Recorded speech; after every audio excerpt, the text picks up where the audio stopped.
Abdoulaye Tall et Diko ont eu 2 minutes de temps supplémentaire par rapport à toi. Vous vous êtes trompé.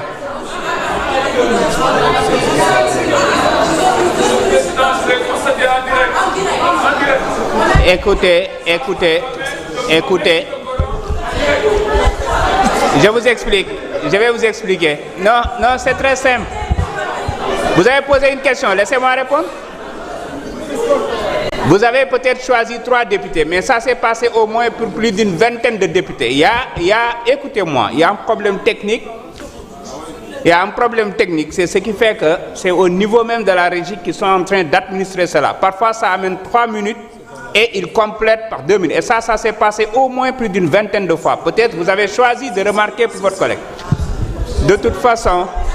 la liste des orateurs étant close, Monsieur le ministre, vous avez la parole. Merci beaucoup. Merci beaucoup, Monsieur le Président. Si vous en convenez, pour des besoins de... Monsieur le Président, si vous en convenez, pour des besoins de cohérence, je voudrais laisser la parole d'abord au ministre de l'économie et je reviendrai en dernier ressort. Pas de souci. Merci.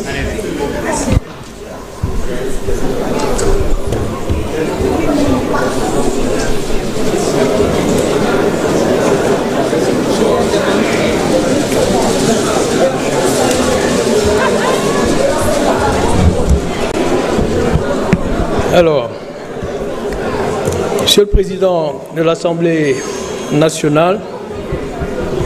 Monsieur le ministre des Finances et du Budget, Madame la Secrétaire d'État, honorables députés. Alors, nous sommes dans le débat général. Donc, je vais d'abord vous parler de généralité pour contextualiser notre séance et ensuite le ministre des Finances et du Budget vous entretiendra de ces mêmes généralisés, mais tout en vous en donnant les détails et répondre à certaines questions. Alors j'ai pensé qu'il était peut-être bien, parce qu'il s'agit de questions générales, donc de parler de bëgg-bëgg ak mën-mën. waaw bëgg-bëgg ak mën-mën parce que effectivement ku ci nekk ci honorable député yi am ay bëgg-bëgg yi mu am en tant que représentant du peuple mooy bëgg-bëgg yi nga xam ne bëgg-bëgg gox bi bu jógee la xëy na parce que ndawu askan bi la waaye diggante bëgg-bëgg ak mën-mën mën na am différence donc bu ñuy wax bëgg-bëgg yi des fois day baax ñu méngale ko ak mën-mën yi loolu moo tax débat général bi am solo débat général bi lan la débat général dañuy contextualiser budget mooy cadrage macroéconomique boobu ministère de l'économie et de la coopération ak ministère des finances et du budget dañ ciy liggéey mu leen di dégg ñuy wax ak fonds monétaire international ak yu ni mel fonds monétaire international c'est différent des banques de développement qui financent des projets c'est parce que justement mën-mën yooyu dafa am solo balaa ngay wax mën-mën yi naka nga koy séddale donc da ngay xam mën-mën yooyu naka la toll fu mu toll donc mën-mën yi bëgg-bëgg yi bëri na mais mën-mën yi alors donc dafa am lu ci des ce qui fait que 1960 ba léegi bëgg-bëgg yi bëri na mën-mën yi doyul ñu jéggaane ko di ko lebi bitim réew 1960 ba léegi en termes de déficit budgétaire alors bu ko defee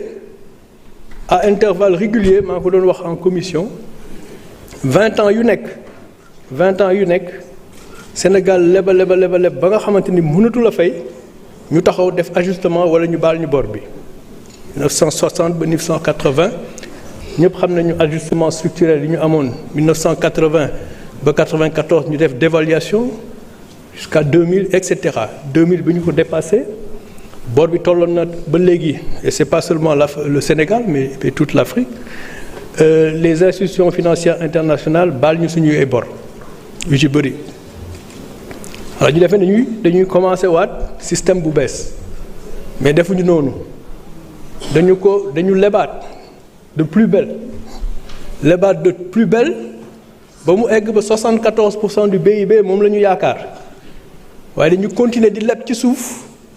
parce que encore une fois bëgg-bëgg yi dépassé na mën-mën yi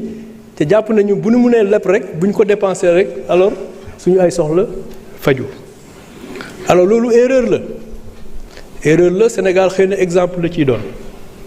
maa ngi doon wax ci ay fan ci gannaaw ne la croissance hors hydrocarbures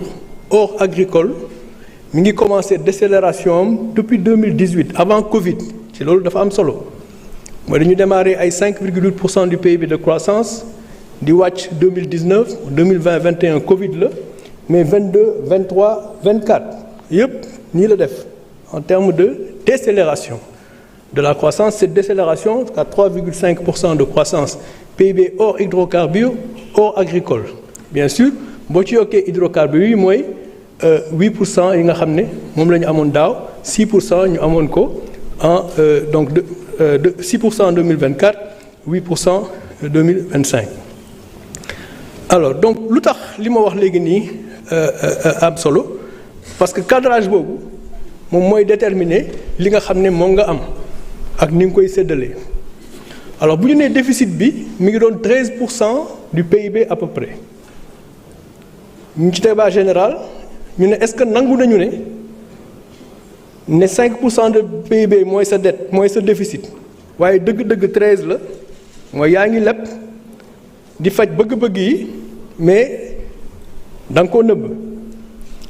te li nga ci yaakaaroon amoo ko parce que croissance bi daf doon di wàcc ñu ne léegi loolu dañ ko war a feeñal bu ko defee askan bi ak ñi nga xam ne ñoo leen représenté assemblée nationale mën a xam seen bor fu mu toll ba ñu nangu ne bor bi war ñu ci war a mën a yokk waaye li ñu war a def mooy xëy na wàññi ko en pourcentage du PIB de telle sorte que ñi nga xam ne ñoo ñu daan lebal war ñu mën a wóolu continue dañu lañ lebal bu fekkee li nga xam ne moom la ñu yor ci mën-mën dafa am lu ci des mais li ci des loo xam ne bu ñu la ko lebalee day nekk loo xamante ni loo mën a nu mu tudd dékku la loo mën a attan la alors donc débat général ñu ne kon d'accord nañu ne trajectoire déficit budgétaire dañ ko war a wàññi ministère des finances yóbbu ko compte 13,4% du PIB 2024 7,8% du PIB 2025 ñu ne est-ce que askan bi d'accord na député yi d'accord ci ne 7,8 boobu war nañ ko yóbbu 5 bu ñu ci jëlee 5 yóbbu ko 3 muy 2027 débat yooyu dañ koy am ak Fonds monétaire international mooy rythme bi nga xam ne moom lañ koy wàññee est-ce que rythme bi baax na bu ñu wàññee déficit bi est-ce que dina am jeexital ci croissance waaw wala déet ñu ne bu fekkee croissance hors hydrocarbures hors agricole lu tax may wax hors agricole parce que agricole bi dafa volatile en fonction de la pluviométrie et cetera mais bu fekkee daaw croissance 3,5% la woon hors hydrocarbures hors agriculture ñu ne ren xëy na 3,5 boobu 3,5 lay doon ba léegi wala mu jege ko 6 wala 7 en tout cas c'est à peu près 3,5 ñu ne bu fekkee sa déficit da nga ko jëlee 13,4 daaw indi ko 7,8 ci amul jeexital ci croissance hors hydrocarbures hors agriculture bu fekkee da nga ko wàññi 5% déwén wàññi ko 3% at bi ci topp pour méngale ko ak li nga xam ne moom nga jël comme engagement ak UEMOA du am jeexital ci croissance bu fekkee loolu lu war a mën a nekk la war nañu def ajustement boobu boo koy def nag naka nga koy defee anam bi dafa am solo ñu ne les dépenses improductives des dépenses courantes muy transfert les biens et services honorable ay dafee wax na ko léegi dañ ko war a wàññi parce que gaspillage bi dafa bëri ñu ne 13% du PIB de dette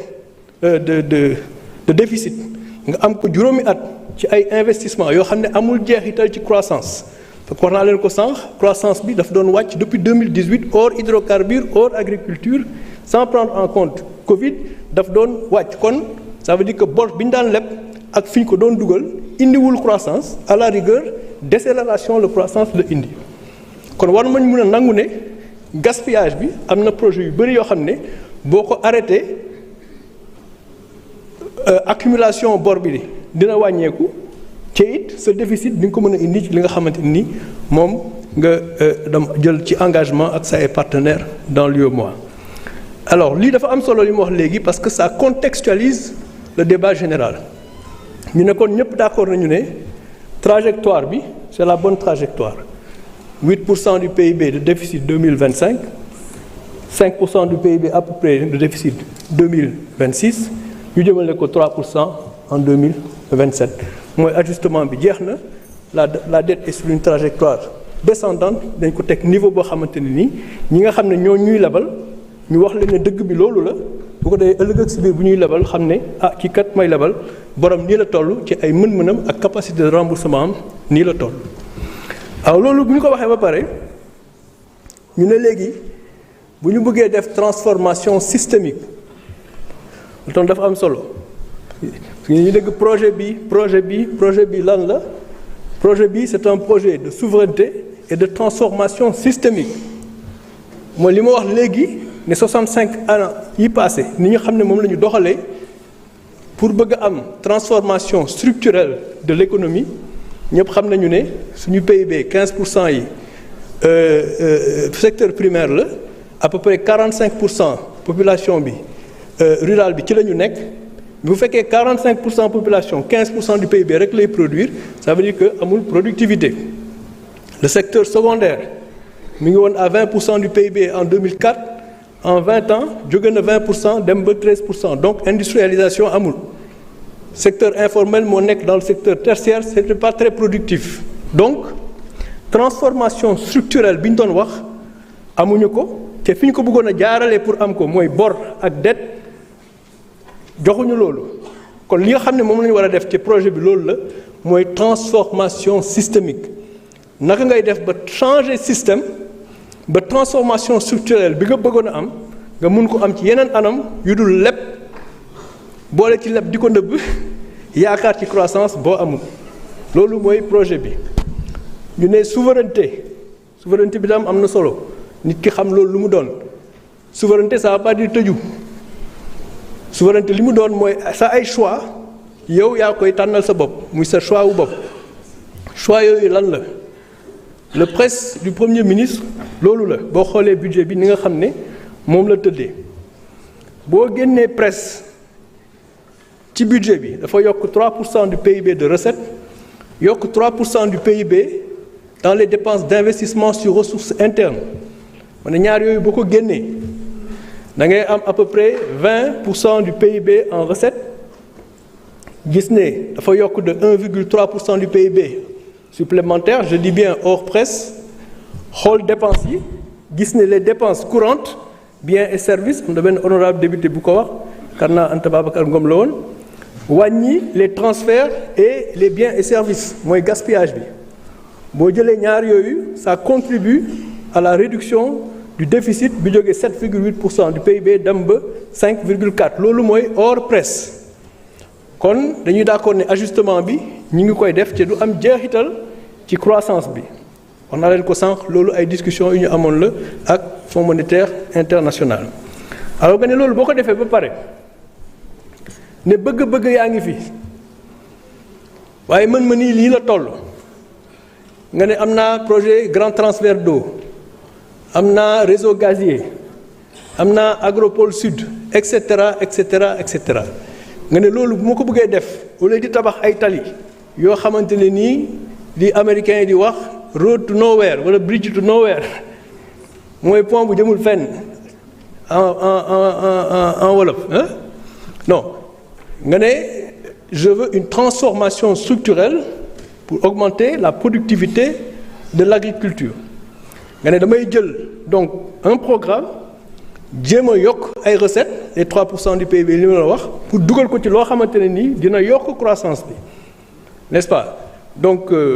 ndox moom ñëpp xam nañ ne am na solo ci agriculture bu fekkee ñetti weer ngay bay ci at bi bu fekkee mën nañ la indil ndox at mi yëpp dina yokk productivité boo amee productivité di nga ko mën a transformer boo ko transformer naataange commencé di ñëw naataange bu ñëwee nit ñi war a mën a fay impôt bu ñu fay impôt ba pare mën-mën yi yokk bëgg-bëgg yi nekk fi bu boobaa bu ñuy discussion générale ñu ne mën-mën yooyu yu bees naka lañ koy séddalee ci li nga xamante ne ni mooy priorité wu askan bi ci ngeen di seen ay représentants. donc presse bi loolu la mooy wuti xaalis boo lebul boo ko mënee mobiliser def dépense yooyu nga xamante ne ni moom mooy tax nga am la transformation structurelle à partir du budget.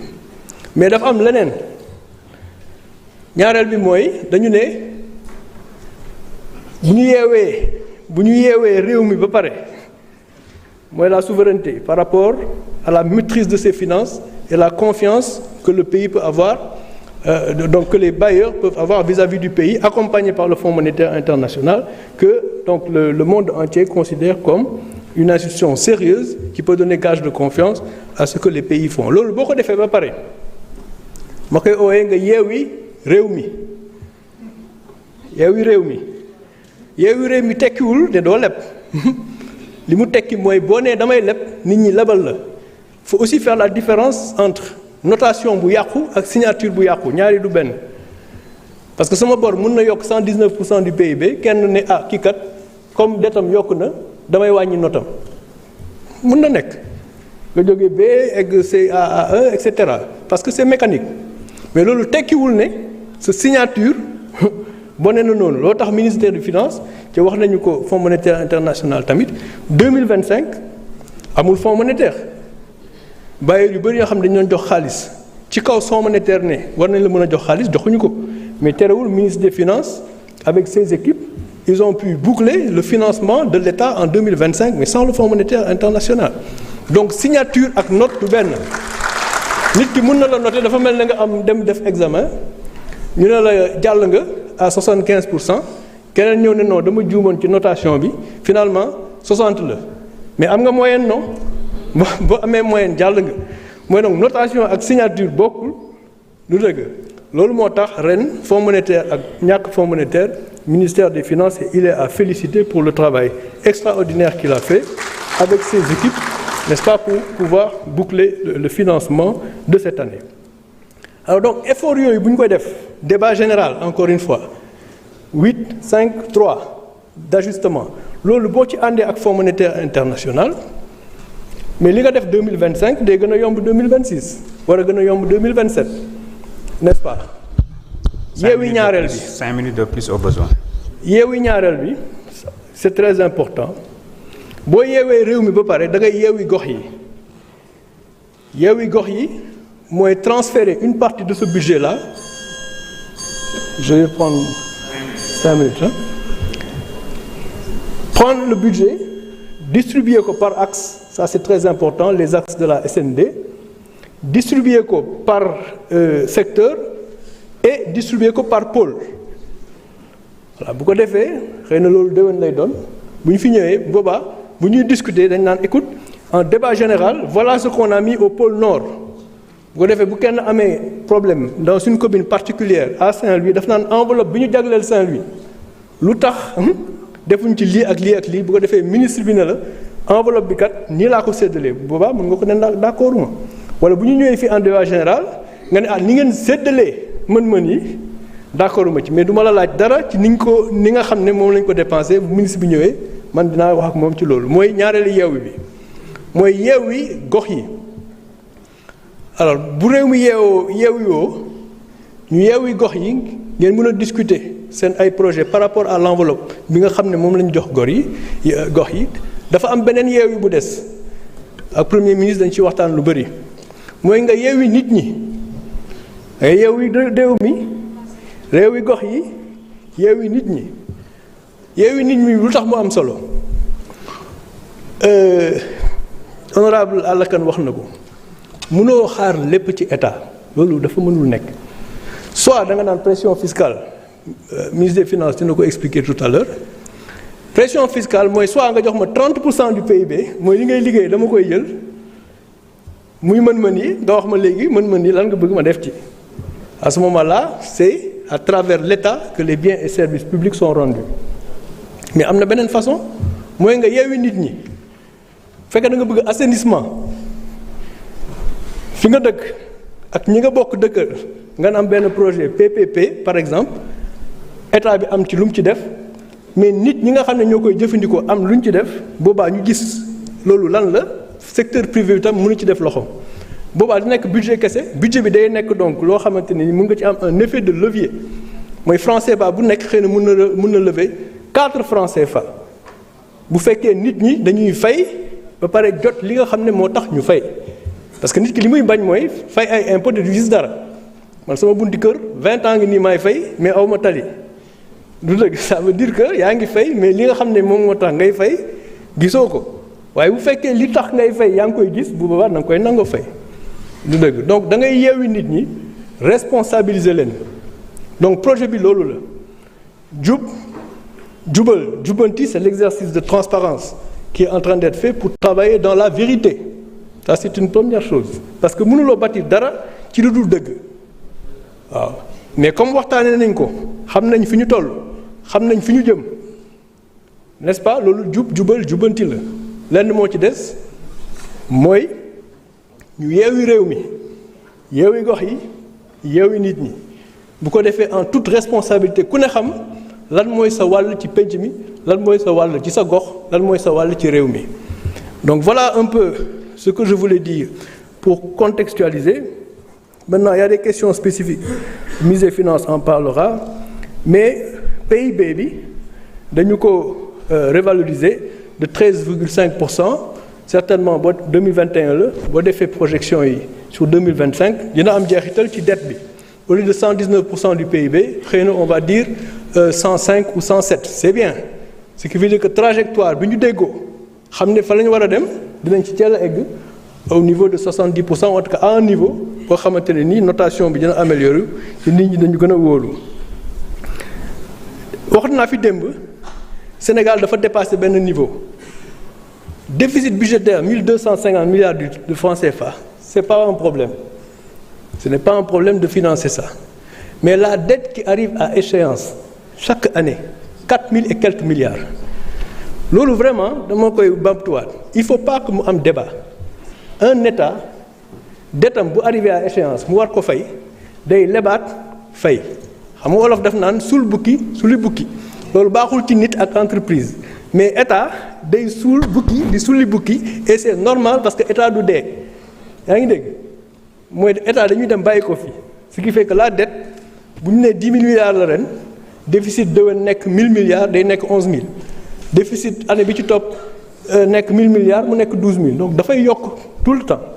par contre bu fekkee dette bi en pourcentage du PIB mooy sa richesse bu fekkee richesse bi moo gën a accéléré que li ngay accumuler boobaa le ratio peut être stable ou il peut être descendant mais boru état day yokk nominalement nii bu excès nga war ko fay da ngay leb fayaat ko mooy kon ku leen waxati waxu de da nga naan ko sulli bukki ci état c'est ce qui est normal waaye on le recommande pas à un individu ou à une entreprise bu ko defee loolu leer